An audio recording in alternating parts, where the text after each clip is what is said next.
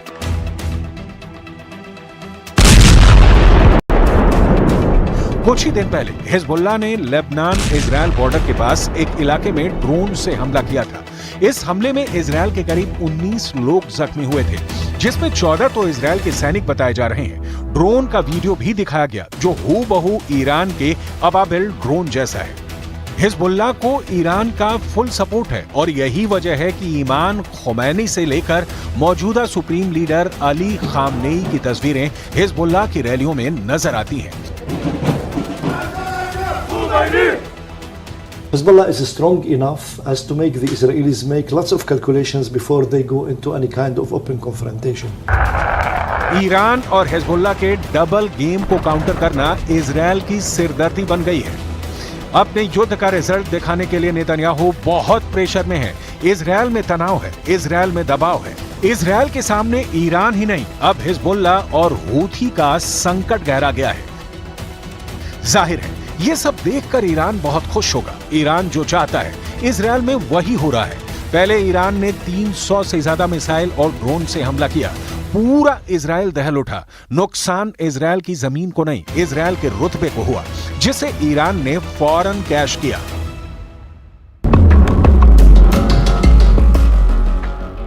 इसके बाद इजरायल से भी ईरान में स्ट्राइक होने की बात सामने आई, जिसकी आधिकारिक तौर पर पुष्टि नहीं हुई। ना ही इजरायल में कोई अफसर या नेता मुंह खोलने को तैयार है। क्या इजरायल आगे नया हमला करेगा? इसका डर बना हुआ है। ईरान में व्लॉगर फरिश्ते बता रही हैं कि इस वक्त ईरान में जिंदगी कैसी है। यहाँ तेहरान में चहल पहल है, लेकिन तनाव महसूस किया जा रहा है क्योंकि इजरायल वाला खतरा अभी खत्म नहीं हुआ है।